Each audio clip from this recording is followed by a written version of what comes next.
ಬೇಕು ಅಲ್ವಾ? ಇದು ಕನ್ನಡಿಗರ ಸರ್ಕಾರ ಅಲ್ಲ, ತಾಲಿಬಾನ್ ಸರ್ಕಾರ. ಮೈಸೂರಿನಲ್ಲಿ ಮಾಜಿ ಸಂಸದ ಪ್ರತಾಪ್ ಸಿಂಹ ವಾಗ್ದಾಳಿ ನಡೆಸಿದ್ದಾರೆ. ಕೆಜೆಹಳ್ಳಿ ಕೇಸ್ ವಾಪಸ್ ಪಡೆದಿದ್ದಕ್ಕೆ ಈ ರೀತಿಯಾಗಿ ಘಟನೆಗಳು ನಡೀತಾ ಇದೆ. ಮತ್ತೆ ಪುಂಡಾಟಿಕೆ ಶುರು ಮಾಡಿದ್ದಾರೆ. ಗಣೇಶ ಮೆರವಣಿಗೆ ಮಾಡಲು ಅಸಾಧ್ಯವಾದ ವಾತಾವರಣ ನಿರ್ಮಾಣವಾಗಿದೆ. ಮುಸ್ಲಿಮರು ಶಾಂತಿ ಪ್ರಿಯರು ಅಂತ ಸಿಎಂ ಹೇಳಿದ್ರು. ನಿನ್ನೆ ಗಣೇಶ ಮೂರ್ತಿ ಮೇಲೆ ಕಲ್ಲು ಹೊಡೆದಿದ್ದು ಯಾರು ಅಂತ ಪ್ರಶ್ನೆ ಮಾಡಿದ್ದಾರೆ. ಕರ್ನಾಟಕಕ್ಕೆ ಒಬ್ಬ ಯೋಗಿ ಆದಿತ್ಯನಾಥ್ ಬೇಕು ಅಲ್ವಾ ಅಂತ ಪ್ರತಾಪ್ ಸಿಂಹ ಅವರು ಹೇಳಿಕೆ. ಬಹಳ ಸೆಕ್ಯುಲರಿಸಂ ಪಾಠವನ್ನು ಹೇಳ್ಕೊಡ್ತೀರಿ ಸಿದ್ದರಾಮಯ್ಯನವರೇ. ಈ ಸೆಕ್ಯುಲರಿಸಂ ಪಾಠವನ್ನ ದಯವಿಟ್ಟು ನೀವು ಹೇಳಕ್ ಹೋಗ್ಬೇಡಿ. 2 ದಿನದ ಹಿಂದೆ ನಡೆದಂತಹ ಈದ್ ಕಾರ್ಯಕ್ರಮದಲ್ಲಿ ಮುಸಲ್ಮಾನರು ಶಾಂತಿ ಪ್ರಿಯರು ಅಂತ ಹೇಳ್ಬಿಟ್ಟು ಇದು ಒಡೆಯುವಂಥದ್ದು, ಇವೆಲ್ಲ ಹಿಂದೂ ಸಂಸ್ಕೃತಿ ಅನ್ನೋ ರೀತಿಯಲ್ಲಿ ಮಾತಾಡಿದ್ರಲ್ಲ ಸರ್. ನಿನ್ನೆ ರಾತ್ರಿ ಮದ್ದೂರಿನಲ್ಲಿ ಮಸೀದಿಯಿಂದ ಕಲ್ಲು ಬಿಸಾಡಿದವರು ಯಾರು ಸರ್? ಸಿದ್ದರಾಮಯ್ಯ ಸಾಹೇಬರಿಗೆ ಬಹಳ ಸೆಕ್ಯುಲರಿಸಂ ಪಾಠವನ್ನು ಹೇಳ್ಕೊಡ್ತೀರಿ ಸಿದ್ದರಾಮಯ್ಯನವರೇ. ಈ ಸೆಕ್ಯುಲರಿಸಂ ಪಾಠವನ್ನ ದಯವಿಟ್ಟು ನೀವು ಹೇಳಕ್ ಹೋಗ್ಬೇಡಿ. 2 ದಿನದ ಹಿಂದೆ ನಡೆದಂತಹ ಈದ್ ಕಾರ್ಯಕ್ರಮದಲ್ಲಿ ಮುಸಲ್ಮಾನರು ಶಾಂತಿ ಪ್ರಿಯರು ಅಂತ ಹೇಳ್ಬಿಟ್ಟು ಇದು ಒಡೆಯುವಂಥದ್ದು, ಇವೆಲ್ಲ ಹಿಂದೂ ಸಂಸ್ಕೃತಿ.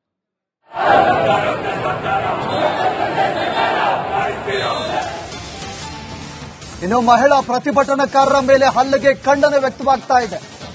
ಹಲ್ಲೆ ಮಾಡಿದ ಅಧಿಕಾರಿ ವಜಾ ಮಾಡಲು ಒತ್ತಡ ಹೆಚ್ಚಾಗ್ತಾ ಇದೆ. ಮದ್ದೂರಿನಲ್ಲಿ ಪ್ರತಿಭಟನೆ ವೇಳೆ ಹಲ್ಲೆ ಮಾಡಿದಂತ ಅಧಿಕಾರಿ ವಜಾ ಮಾಡಿದ ಬಳಿಕವೇ ಪ್ರತಿಭಟನೆಯನ್ನು ವಾಪಸ್ ಪಡಿತೀವಿ ಅಂತ ಪ್ರತಿಭಟನಾಕಾರರು ಹೇಳ್ತಾ ಇದ್ದಾರೆ. ಎಸ್ಪಿ ಮಲ್ಲಿಕಾರ್ಜುನ್ ಬಾಲದಂಡಿ ಅವರಿಗೆ ಬಿಜೆಪಿ ಮನವಿ ಮಾಡ್ತಾ ಇದೆ. ಮಹಿಳೆಯರು ಪ್ರತಿಭಟನೆ ಮಾಡ್ತಾ ಇದ್ದಂತ ಸಂದರ್ಭದಲ್ಲಿ ಅವರ ಮೇಲೆ ಹಲ್ಲೆಯನ್ನ ಮಾಡಲಾಗಿದೆ. ಹೀಗಾಗಿ ಅಧಿಕಾರಿಯನ್ನ ಕೂಡಲೇ ವಜಾ ಮಾಡಬೇಕು ಅಂತ ಬಿಜೆಪಿ ಒಂದ್ ಕಡೆ ಮನವಿಯನ್ನ ಸಲ್ಲಿಸಿದ್ದಾರೆ. ಬಿಜೆಪಿ ಇದೀಗ ಮನವಿಯನ್ನ ಸಲ್ಲಿಕೆ ಮಾಡಿರೋದು. ಮಹಿಳೆ ಮೇಲೆ ಹಲ್ಲೆಯನ್ನ ಖಂಡಿಸಿ ಈಗ ಆಕ್ರೋಶವನ್ನು ಹೊರಹಾಕ್ತಾ ಇದ್ದಾರೆ. ಅಧಿಕಾರಿಯನ್ನ ಸಸ್ಪೆಂಡ್ ಮಾಡಿದ ಬಳಿಕ ಈ ಒಂದು ಪ್ರತಿಭಟನೆಯನ್ನ ವಾಪಸ್ ಪಡಿತೀವಿ ಅಂತ ಬಿಜೆಪಿ ಹೇಳ್ತಾ ಇರೋದು.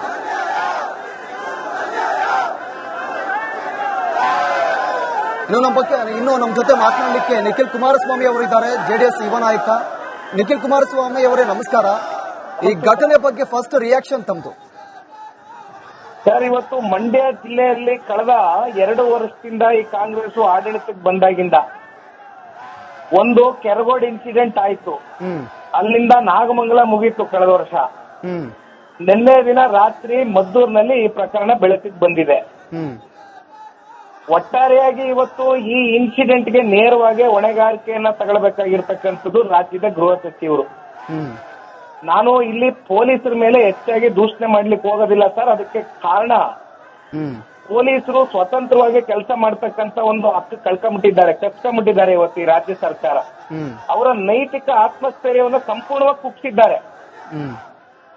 ಹಾಗಾಗಿ ಇಲ್ಲಿ ನೇರವಾಗಿ ಇದರ ವೈಫಲ್ಯತೆ ಸಂಪೂರ್ಣವಾಗಿ ಗುಪ್ತಚರ ಇಲಾಖೆ ಅಂತಕ್ಕಂಥದ್ದು ಈ ರಾಜ್ಯ ಸರ್ಕಾರದಲ್ಲಿ ಏನಿದೆ, ಒಂದು ಇಂಟೆಲಿಜೆನ್ಸಿ ರಿಪೋರ್ಟ್ ಮಸೀದಿ ಮುಂದೆ ಇನ್ಸಿಡೆಂಟ್ ಪೂರ್ವ ನಿಯೋಜಿತ ಆಗಬಹುದು ಅಂತಕ್ಕಂಥದ್ದು ಮೊದಲೇ ಅವ್ರಿಗೆ ತಿಳಿದಿರ್ಬೇಕಾಗಿತ್ತಲ್ವೇ? ಅಥವಾ ಅಲ್ಲೊಂದು ರಿಸರ್ವ್ ಬ್ಯಾಂಕ್ ಒಂದು ರಿಸರ್ವ್ ವ್ಯಾನ್ ಆದ್ರೂ ನಿಲ್ಲಿಸಬೇಕಾಗಿತ್ತಲ್ವೇ? ಪೊಲೀಸ್ ಸಿಬ್ಬಂದಿಗಳನ್ನ ಹಾಕ್ಬೋದಾಗಿತ್ತು ಹೆಚ್ಚಾಗಿ.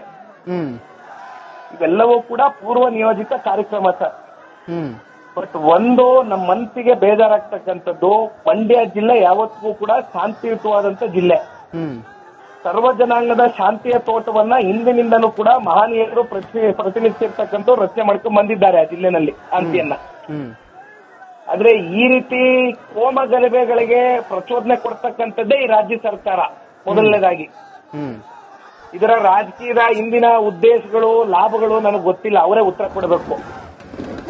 ಬಟ್ ನಿಜಕ್ಕೂ ಕೂಡ ಇಂಥ ಇನ್ಸಿಡೆಂಟ್ಗಳು, ಅದರಲ್ಲೂ ನಮ್ಮ ಧರ್ಮಕ್ಕೆ ಸಂಬಂಧಪಟ್ಟಂತೆ ಬಂದಂತ ಸಂದರ್ಭದಲ್ಲಿ ನಮ್ಮ ಭಾವನೆಗಳಿಗೆ ಧಕ್ಕೆ ಆದಾಗ ನಾವು ಹಿಂದೂಗಳಾಗಿ ಸುಮ್ಮನೆ ಕೈ ಕಟ್ಕೊಂಡು ಕೂಡ ಕೂತ್ಕೊಳ್ಳಿಕ್ಕೆ ಆಗೋದಿಲ್ಲ ಸರ್. ಅದ್ರ ಪ್ರಶ್ನೆನೂ ಇಲ್ಲ.